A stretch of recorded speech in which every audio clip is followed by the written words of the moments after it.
చేసుకునే ముందు మరి కొన్ని దేవుడి మాటలు చూసుకుని మరి దాని ప్రకారం ముందుకు సాగం.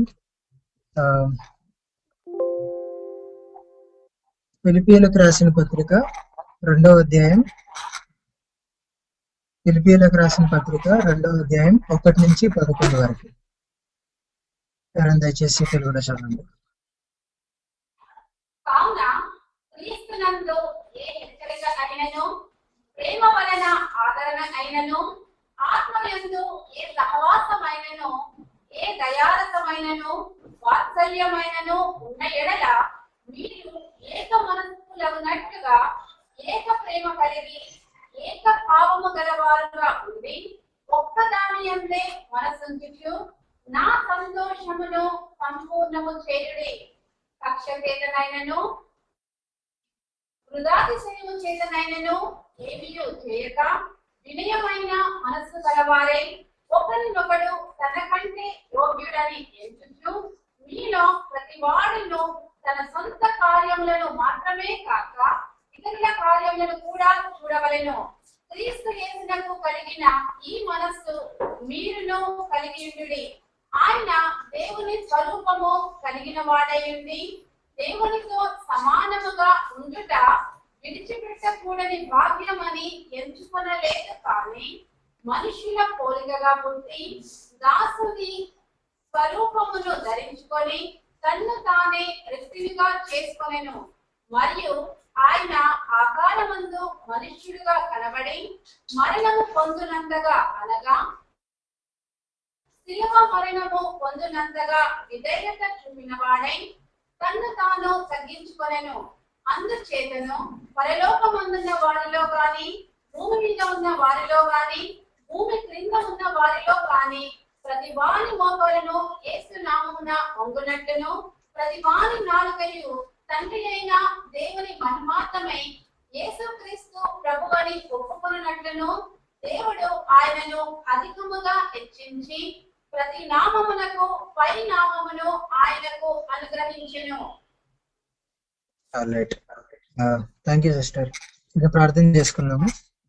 ప్రేమాలంకంగా మా ప్రియపుల్లోకి తండ్రి ఆయన ఇప్పుడు మరి మేము ఈ చదివిన వాక్య భాగం ధ్యానించి ఉండగా మరి మా యొక్క హృదయాలని సిద్ధపరచండి. మరి మేము ఇక్కడ విన్నది ధ్యానించున్నది అది సరిగ్గా అర్థం చేసుకోవడానికి, నాకు చెప్పడానికి మరి తెలివిని దయచేయమని నేను చేసే చిన్న ప్రార్థన ఏసీపీ డాడీ పెట్టుకుంటున్నాను తండ్రి. ఓకే, సో ఇది మనం చదువుకున్నాం ఏంటి మెయిన్గా ఇక్కడ మన ప్రేమ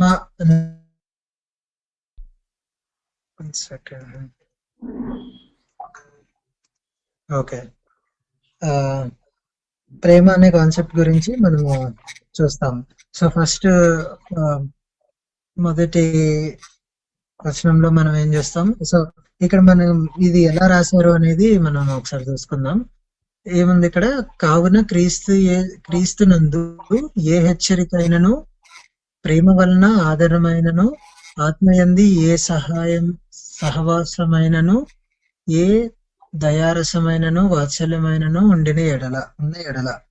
సో ఇక్కడ అంటే ఇవన్నీ చెప్పినవన్నీ ఉన్న ఎడల అనేసి రాస్తున్నాం. ఇక్కడ ఇంగ్లీష్ లో చూసుకుంటే, so if there is any encouragement, any comfort, any participation, అంటే ఇక్కడ ఇఫ్ సెంటెన్స్ లో రాశారు అంటే ఉన్న ఎడల అని. సో అక్కడ అంటే ఏదైనా అలా మనం జనరల్ గా మనం వాడేటప్పుడు మనం వాడితే భాష ఏమని అర్థము అంటే అక్కడ ఉండొచ్చు ఉండకపోవచ్చు అని. సో ఇక్కడ మరి పౌల్ గారు మరి ఈ ఫిలిప్పీలకు రాస్తున్నప్పుడు ఇక్కడ డౌట్ తో రాయలేదు అక్కడ ఉందా లేదా అనేసి. సో అక్కడ దేవుడి యందు ఇవన్నీ ఉన్నాయని పౌల్కి తెలుసు, కానీ వాళ్ళు గ్రహిస్తారా లేదా, అంటే వాళ్ళ జీవితాల్లో ఇవన్నీ అనుభవించారా లేదా అనే కండిషన్ తో ఇక్కడ దీన్ని ఇలా స్టార్ట్ చేశారు. సో అది మనము జ్ఞాపకం చేసుకోవాలి. సో అది మొదటి వచనము. రెండో వచనంకి మనం వచ్చినప్పుడు, మీరు ఏక మనస్సులగునట్లు ఏక ప్రేమ కలిగి అనేసి ఇక్కడ చూస్తామండి. ఇక్కడ ఇంగ్లీష్ లో same mind, same love, being in full accord of one mind అని రాసింది. అంటే ఇక్కడ మనం టూ కాన్సెప్ట్ చూసుకుంటాము, ఒకటి యూనిటీ, ఇంకొకటి లవ్. అంటే యూనిటీ అంటే ఐక్యత, లవ్ అంటే ప్రేమ. సో ఈ టూ కాన్సెప్ట్ గురించి మనము ఈరోజు మెయిన్ ఫోకస్ చేసుకుందాము మరి బలలోకి వెళ్లే ముందు. సో ఇక్కడ ఈ ఐక్యత అనేది అంటే యూనిటీ అనేది ఎలాంటి యూనిటీ అనేది మనం ఫస్ట్ అర్థం చేసుకోవాలి. సో బేసిక్ గా ఇప్పుడు యూనిటీ అంటే మనము అర్థం చేసుకున్న ప్రకారము ఏంటి అంటే అందరూ ఒక దగ్గర. So for example last month Dallas లో యుఎస్ లో 25th anniversary of of USA ఇక్కడ ఈ కాన్ఫరెన్స్ లాగా ఒకటి జరిగింది, దానికి వెళ్ళాను. సో అది యుఎస్ మొత్తంలో ఆ కాన్ఫరెన్స్ లో ఉన్న వాళ్ళందరూ అక్కడికి వచ్చారు డాలస్ టెక్సస్ ఏరియాకి. సో అది యూనిటీ అని మనం అనుకోవాలా, లేదా ఫర్ ఎగ్జాంపుల్ ఒక మనం ఏస్రా నగర్ ఈసీఎల్ లో అందరు క్రిస్టియన్స్ కలిసి ఒకటే దగ్గర కూర్చోవాలి, ఒకటే బిల్డింగ్ లో ఉండాలి. సో అలా ఉంటేనే యూనిటీ అనుకోవాలా? సో ఇప్పుడు ఈ యూనిటీ అంటే దీన్ని మనం ఈ ఐక్యతని మరి మనం ఎలా అర్థం చేసుకోవాలి? సో దానికి ఒక చిన్న ఎగ్జాంపుల్ లాగా చూసుకుందాం. ఏంటి, ఇప్పుడు యేసుక్రీస్తు మరి మన కోసం ఒక శిలువలో చనిపోయినప్పుడు ఎవరైతే ఆయనను నమ్మి విశ్వసించారో వాళ్ళు దేవుడి పిల్లల్లాగా పెంచబడి ఉన్నారు. సో ఆ పిల్లలందరూ మరి అంటే పిల్లలందరూ ఒక ఫ్యామిలీ లాగా మనం ఒక ఎగ్జాంపుల్ లాగా తీసుకుంటే, సో ఎవరైతే నమ్మారో వాళ్ళందరూ సహోదరులుగా మరి మనం చూసుకుంటే ఇదంతా ఒక ఫ్యామిలీ. సో ఈ ఫ్యామిలీ అంతా యునైటెడ్ అయ్యి ఆర్ ఐక్యత కలిగి ఎలా ఉండాలి అనేది చూస్తాం మనం. సో ఈ యొక్క ఐక్యత గురించి మరి మనం మాట్లాడుతున్నాం. అంటే జనరల్ గా ఒక ఫిజికల్ గా అందరూ ఒక దగ్గర ఉండడము, లేదా ఈ ఈ ఈ కాన్సెప్ట్ గురించి కాకుండా, సో మరి దేవుడి యందు మరి మనం పిల్లలుగా ఉన్నాం కాబట్టి మనందరం ఫ్యామిలీగా ఎలా ఉంటాము అనే కాన్సెప్ట్ తో ఈ ఈ ఐక్యత గురించి ఇక్కడ మనము మాట్లాడుతున్నాము రెండో వచనంలో చూసుకుంటే. సో దీని గురించి మరి దేవుడు మరి ఇంకా క్లియర్ గా వేరే దగ్గర రాశారు. సో అది మనం ఒకసారి చదువుకుందాం. యోహాను సువార్త 17వ అధ్యాయం 9 నుంచి 11 వరకు దయచేసి చదవండి. Johne's gospel chapter 17 verses 9 to 11. నేను వారి కొరకు ప్రార్థన చేస్తున్నాను, లోకము కొరకు ప్రార్థన చేయలేదు. నీవు నాకు అనుగ్రహించి ఉన్నవారు నీ వారైనందున వారి కొరకే ప్రార్థన చేస్తున్నాను. నావన్నీయు నీవి, నీవియు నావి, వారి యందు నేను మహిమపరచబడి ఉన్నాను. నేనికను లోకంలో ఉండను, కానీ వీరు లోకంలో ఉన్నారు. నేను నీ యొద్దకు వచ్చుచున్నాను. పరిశుద్ధమైన తండ్రి, మనము ఏకమై ఉన్నలాగున వారును ఏకమై ఉండినట్లు నీవు నాకు అనుగ్రహించిన నీ నామమందు వారిని కాపాడుము. సో ఇక్కడ ఏమని రాసింది, ఇక్కడ క్లియర్ రాసింది కదా, నీవు నాకు అనుగ్రహించిన ఉన్న వారందరూ అనేసి రాసింది. సో అంటే మరి తండ్రి యేసుక్రీస్తుకి మనందరినీ అనుగ్రహించారు. మరి 10వ వచనంలో చూసుకుంటే నావన్నీయు నీవి, నీవియు నావి అనేసి రాస్తాం. సో ఇలాంటి యూనిటీ గురించి మాట్లాడుతున్నాం మనం. సో ఏవైతే మరి ఇక్కడ యేసుక్రీస్తు మరి ప్రార్థన చేస్తున్నప్పుడు చేశారో, సో ఇప్పుడు ఈ కాంటెక్స్ట్ అర్థమైంది కాబట్టి మనము ముందుకు సాగుదాం. సో ఇప్పుడు మళ్ళీ బ్యాక్ టు ఫిలిప్పీయులకు రాసిన పత్రిక 2వ అధ్యాయం. సో 3వ వచనంకి వద్దాం ఇప్పుడు. సో అప్పుడు 3వ వచనంకి వస్తే సో ఇక్కడ దేంతో స్టార్ట్ అయింది, కక్ష చేతనైనను వృద్ధాతిశయం చేతనైనను అనేసి రాసింది. ఇక్కడ మనకి ఇంగ్లీష్ లో చదువుతాను. So do nothing from selfish ambition or conceit. So ఇక్కడ కక్ష ఇంగ్లీష్ లో సెల్ఫిష్, సో సెల్ఫిష్ అని రాసింది. సో బేసిక్ గా సెల్ఫిష్ తెలుగులో మరి అనువదిస్తే మనం ఏం స్వార్థపరుడు అనేసి మనము గమనించవచ్చు. సో స్వార్థపరుడు అనే దానికి అసలు డెఫినిషన్ ఏంటి, ముందు నేను ఆ తర్వాతే వేరే వాళ్ళు అనే మైండ్ సెట్ ఉన్న వాళ్ళు స్వార్థపరులు, సెల్ఫిష్ అని మరి మనకు తెలుసు. సో ఇక్కడ ఏంటి ఇలా ఉండకూడదు అనేసి మరి 3వ వచనంలో మనం చూస్తాము. సో మనం but in humility count others more significant than yourself. So పక్కన అంటే వేరే వాళ్ళని మరి మనకంటే గనులుగా ఎంచాలి అని మనం చూస్తాం కదా. సో ఇది మనము ఈ వరల్డ్లీ అంటే మనం జీవితంలో మనం లేదా ఈ యొక్క భూమి మీద మనం చూసుకుంటే మనం బయట వినేదానికి కంప్లీట్ ఆపోజిట్ గా ఉంది. సో ఇక్కడ మరి మనము మన యొక్క కెరీర్ లో కానీ దేనిలో అయినా ముందుకెళ్ళాలి అని అంటే ఏం చేయాలి? కొంచెం మనం సెల్ఫిష్ గా ఉండాలి. ఫస్ట్ మనం చూసుకుంటేనే మరి సక్సెస్ కి కానీ ఏదైనా కానీ మరి కొంచెం దగ్గరగా వెళ్తాము. ఫస్ట్ మనం చూసుకోవాలి అని మనము చూసుకుంటూ వస్తాము. ఇక్కడ మనము ఎస్పెషల్లీ జాబ్ చేస్తున్నప్పుడు కానీ ఏదైనా బయట ప్రపంచంలో ఇది మనం కామన్ గా చూస్తాము. కానీ మరి ఇక్కడ ఏంటి అంత రివర్స్ రాసింది. అసలు బేసిక్ గా బైబిలే మరి ఇప్పుడు ప్రపంచానికి చూసుకుంటే ఆపోజిట్ గా వెళ్తా ఉంటది. సో ఇది కూడా ఒక ప్రైమ్ ఎగ్జాంపుల్. సో ఇంకా బేసిక్ గా అది సో స్వార్థపరుడిగా ఉండకూడదు అనేసి రాసింది. దీనికి జనరల్ లైఫ్ ఒక ఎగ్జాంపుల్ తీసుకుంటే మరి మనం ట్రాఫిక్ లైట్ దగ్గర ఆగినప్పుడు సో మనం ముందుకు వెళ్ళిపోతా ఉంటాం కదా. వేరే వాళ్ళు కూడా అంటే ఎస్పెషల్లీ బైక్ నడిపే వాళ్ళు ఇంత గ్యాప్ వస్తే ఇట్లా కార్స్ పక్క నుంచి ఇట్లా ముందుకు వెళ్ళిపోయి ఫస్ట్ నేనే వెళ్ళిపోవాలి అనే థాట్ ప్రాసెస్ ఉంది కదా. సో దాన్ని అంటే మేబీ వేరే వాళ్ళు మనకంటే ఇంపార్టెంట్ పని మీద వెళ్తుండొచ్చు, అయినా కానీ ఫస్ట్ నేనే వెళ్ళిపోవాలి అనేసి మనం చూస్తాం. సో అది సెల్ఫిష్. సో ఈ ఈ 2 కాంటెక్స్ట్ మనం అర్థం చేసుకుంటే మరి మనం ముందుకెళ్ళొచ్చు. సో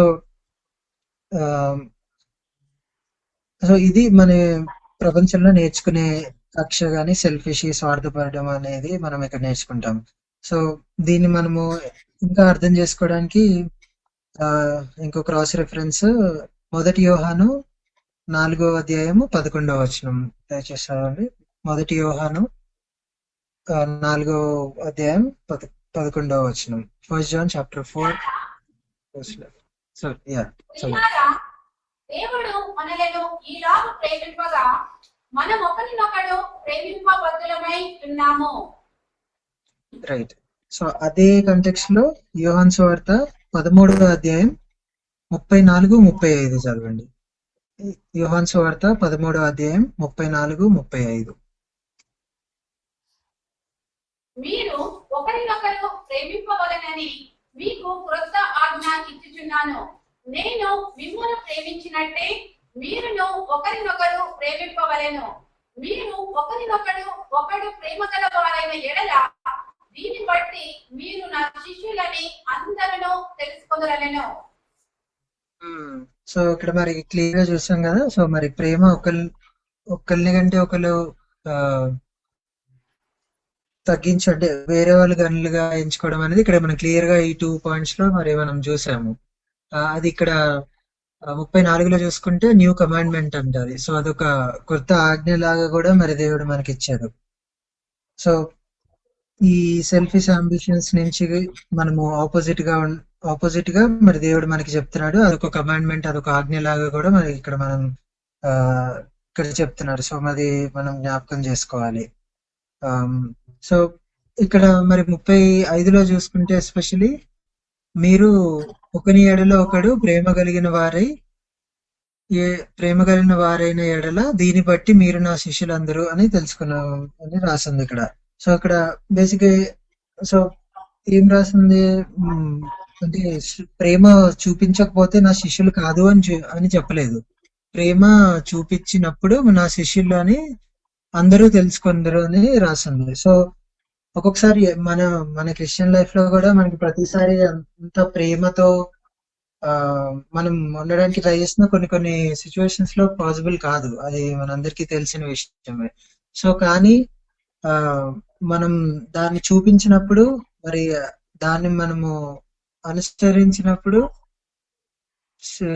దాని దేవుడు శిష్యులని అందరూ తెలుసుకుంటారంట. సో అది అది మనము గుర్తుపెట్టుకుని ప్రాక్టీస్ చేసుకుంటే మంచిది. ఎందుకంటే మరి దేవుడు అక్కడ ఆజ్ఞ అనేసి చెప్పాడు కాబట్టి. ఓకే. సో ఇప్పుడు మనము రెండు తెలుసుకున్నాము. ఏంటి ఒకటి యూనిటీ, ఐక్యత అనేది ఏంటి, లేదా ప్రేమ అనేది. సో ఈ టూ మనము దేవుడు మరి ఎలా ఏ కాంటెక్స్ట్ లో చెప్పాడో మనం ఇక్కడ తెలుసుకున్నాము. సో ఇప్పుడు ముందుకు సాగితే ఈ ఈ ప్రేమ అంటే ఎలా, అంటే ఏం చేస్తే వస్తుంది, అసలు దాన్ని అటైన్ చేయడం ఎలా అనేది మనము చూసుకుందాం. సో కొంచెం కింద చదువుకుంటే ఆరో ఆరో వచనం, ఏడో వచనం చూసుకుంటే ఫిలిప్పీలకు రాసిన పత్రిక.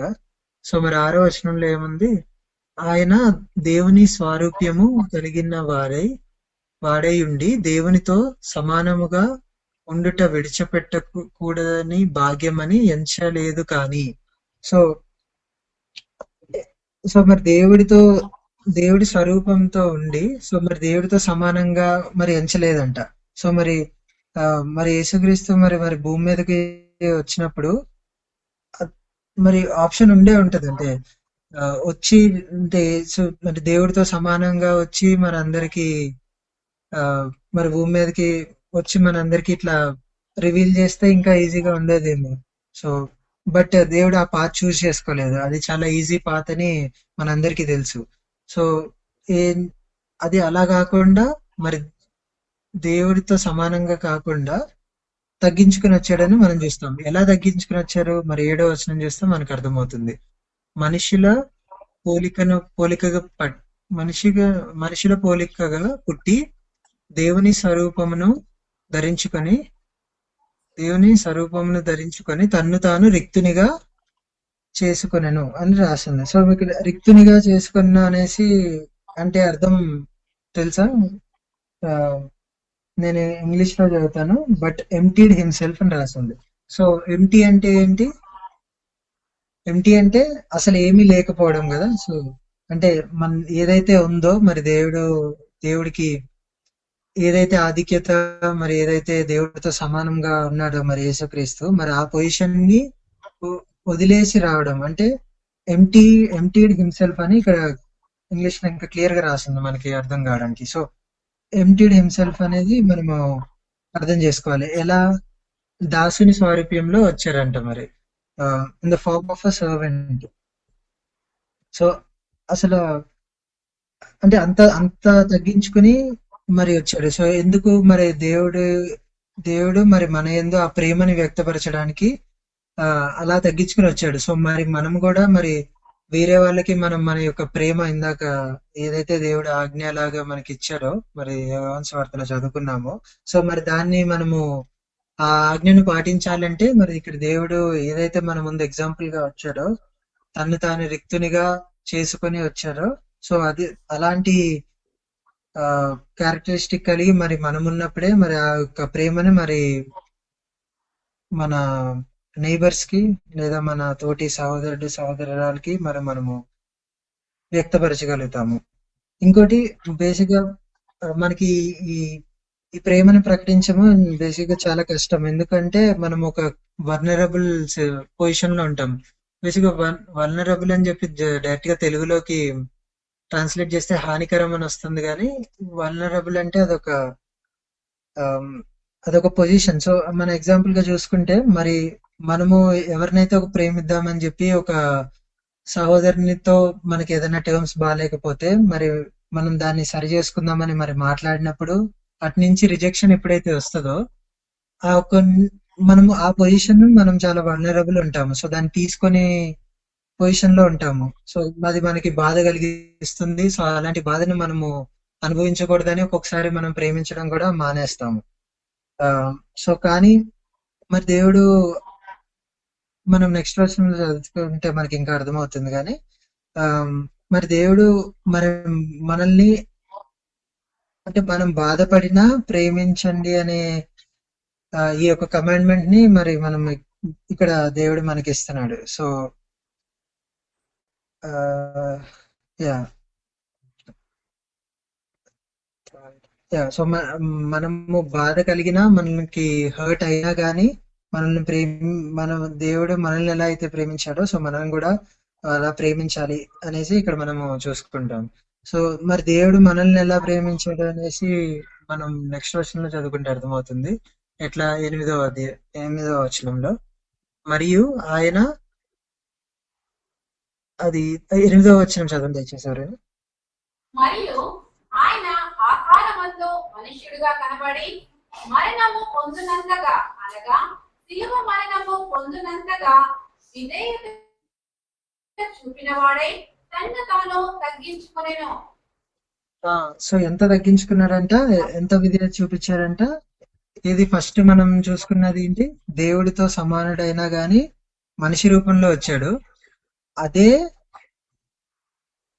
మనం ఇక్కడ ఎంటీడ్ హిమ్సెల్ఫ్ అని అంటే మొత్తం తగ్గించుకుని వచ్చేసాడు. సో అదే మనకి ఎక్కువ అని అనుకుంటే, తర్వాత తన్ను తాను సిలువ మీద ప్రాణం అర్పించేంత తగ్గించుకున్నాడంట. సో ఇది మనము జనరల్ గా మనము ప్రేమ ఎవరికైనా చూపించేటప్పుడు మరి రిజెక్షన్ వస్తేనే మనం తట్టుకోలేము. సో దేవుడు మరి మన కోసం వచ్చినప్పుడు మరి మనము తృణీకరించాము. మరి ఇజ్రాయెల్ మరి ఆ టైంలో ఉన్నప్పుడు అందరూ తృణీకరించారు. సో మరి అలాంటి సిచ్యువేషన్ ని ఫేస్ చేసి వదిలేయకుండా దేవుడు మరి సిలువలో ప్రాణం అర్పించేంత ప్రేమని చూపించారు. సో అలాంటి ప్రేమని మన అంటే వేరే వాళ్ళని గనులని మనం ఎంచుకునే లాగా ఉండాలి అనేసి ప్రేమని మరి దేవుడు ఒక లైవ్ ఎగ్జాంపుల్ గా ఇచ్చాడు. సో వేరే వాళ్ళ కోసం ప్రాణం అర్పించే అంత ప్రేమ. సో మరి అలాంటి ప్రేమ మరి మనకి ఎక్కడ దొరకదు.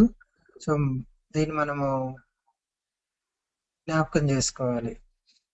సో ఈ యొక్క పాయింట్ ని మరి పౌలు మరి ఫిలిప్పీయులకి రాసినప్పుడు ఈ పాయింట్ ని గుర్తు చేద్దామనేసి, ఈ ఐక్యత ఇంకా ఈ ప్రేమ, ఎలాంటి ప్రేమ, దేవుడు మరి మన కోసం ప్రాణం ఇచ్చేంత ప్రేమ ఆ మరి పౌలు ఇక్కడ మరి మనకి గుర్తు చేస్తున్నాడు. సో ఇలాంటి ప్రేమ మనము జనరల్ గా చూపించడం అనేది మన జనరల్ లైఫ్ లో, మన నార్మల్ లైఫ్ లో అసలు ఇంపాసిబుల్. సో మరి ఈ ప్రేమ మనము వ్యక్తపరచాలి లేదా దాని ప్రకారం మనం నడుచుకోవాలి అంటే మరి హోలీ స్పిరిట్ హెల్ప్ మనకు కావాలి. అంటే పరిశుద్ధాత్మ సహాయం మనకు కావాలి. మనం ఏదైతే చదువుతామో మరి దాని ప్రకారంగా నడవడానికి. సో చివరిగా సో ఇంకొకసారి మనము లూకాసు వార్త 22వ అధ్యాయం చదువుకుందాం.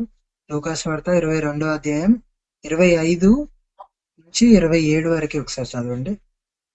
ఆయన వారితో అనెను, అన్యజనులలో రాజులు వారి మీద ప్రభుత్వం చేయుదురు, వారి మీద అధికారం చేయవారు ఉపకారులనబడుదురు. మీరైతే అలాగూ ఉండరాదు. మీలో గొప్పవాడు చిన్నవాని వలెను, అధిపతి పరిచారకుని వలెను ఉండవలెను. గొప్పవాడెవడు భోజన పంక్తిని కూర్చుండువాడా, పరిచర్య చేయువాడా, పంక్తిని కూర్చుండువాడే కదా. అయినను నేను మీ మధ్య పరిచర్య చేయువాని వలె ఉన్నాను. సో మనం 26లో చూసుకుంటే క్లియర్ గా రాస్తుంది కదా, మీరైతే అలాగూ ఉండరాదు, ఎలాగూ పైన మరి చెప్పినట్టు. సో ఎలా 26లో ఏం చెప్పాం, మీలో గొప్పవాడు చిన్నవాని వలె. సో ఇక్కడ చిన్నవాడు అని మనం ఎందుకు రాస్తామంటే, అంటే ఆ కాంటెక్స్ట్ లో ఎందుకు రాశారు అని అంటే, చిన్న వాళ్ళకి రైట్ ఉండదు ఫస్ట్ ఆఫ్ ఆల్. అంటే వాళ్ళకి అప్పుడే రైట్స్ రావు. అంటే వీళ్ళు ఏదైతే గొప్ప వాళ్ళు ఉన్నారో ఇక్కడ కింగ్స్ గాని ఎవరైతే అథారిటీ పీపుల్ ఉన్నారో, సో వాళ్ళకి వాళ్ళ యొక్క పవర్ బట్టి వాళ్ళకి కొంచెం ఆధిక్యత ఉంటది. సో వాళ్ళు అలాంటి స్టేట్ నుంచి మరి చిన్నపిల్లలుగా ఉండాలి అని ఇక్కడ మనకి క్లియర్ గా చెప్పారు. సో మనం ఇలా ఈ ప్రేమ, ఇందాక మనం చూసుకున్న ప్రేమ మరి మనము చూపించాలి అంటే మనం ఇలా తగ్గించుకోవాలి. సో ఇలా తగ్గించుకున్నప్పుడు మాత్రమే మరి దేవుడు మన కోసం ఏదైతే ప్రేమ చూపించాడో దాన్ని మనం చూపించడానికి వీలవుతుంది. ఒకసారి 1 పేతురు 5వ అధ్యాయం 5-6 వచనాలు చదువుకుందాం. 1 పేతురు 5వ అధ్యాయం 5-6. చిన్నలారా, మీరు పెద్దలకు లోబడి ఉండుడి. మీరందరూ ఎదుటివాని ఎడల దీన మనస్సు అను వస్త్రము ధరించుకొని మిమ్మల్ని అలంకరించుకొనుడి. దేవుడు అహంకారులను ఎదిరించి దీనులకు కృప అనుగ్రహించును. దేవుడు తగిన సమయమందు మిమ్మును హెచ్చించినట్లు ఆయన బలిష్టమైన చేతి క్రింద దీన మనస్కులై ఉండుడి. సో ఇక్కడ క్లియర్ రాస్తున్నారు కదా. సో మరి మనము చిన్నపిల్లల్లాగా మార్చబడినప్పుడు కానీ మనం అలాంటి స్టేట్ కి మారినప్పుడు మనం ఏదో కోల్పోయాము అనేసి మనం ఫీల్ అవ్వాల్సిన అవసరం లేదంట. మరి తగిన కాలంలో మరి మనకి కావాల్సిన బహుమానం మనకి ఉంటుంది అని ఇక్కడ క్లియర్ గా రాశారు. సో మరి యేసుక్రీస్తు కూడా మరి ఇందాక మనం ఫిలిప్పీలకు రాసిన దానిలో చూసుకున్నప్పుడు అంతా తగ్గించుకుని ఎట్లా దేవుడితో సమానం అని ఎంచుకోకుండా వచ్చి తర్వాత మరి మన పాపాల కోసం శిలువ మీద ప్రాణాలు ఇవ్వడానికి కూడా మరి వెనక చూపించకుండా తగ్గించాడు. సో మరి దేవుడికి మరి అంటే యేసుక్రీస్తుకి మరి ఏమొచ్చింది అది చేయడం వల్ల అని చూస్తే మనం ఈ ఫిలిప్పీలకు రాసిన మనం చదువుకున్నాం కదా 2వ అధ్యాయంలో చూసుకుంటే 9-10లో చూసుకుంటే, అందుచేత పరలోకమందున్న వారిలో గాని భూమి మీద ఉన్న వారిలో గాని భూమి కింద ఉన్న వారిలో గాని ప్రతి వాని మోకాలు యేసునామమున వంగునట్లు ప్రతి వాని నాలుక తండ్రి అయిన దేవుని మహిమార్థమై యేసుక్రీస్తు ప్రభు అని ఒప్పుకొనున్నట్లు దేవుడు ఆయనను అధికముగా హెచ్చించును. ప్రతి నామము పై నామమునకు ఆయనను అనుగ్రహించును. సో మరి అంత తగ్గించుకున్న దేవుడు మరి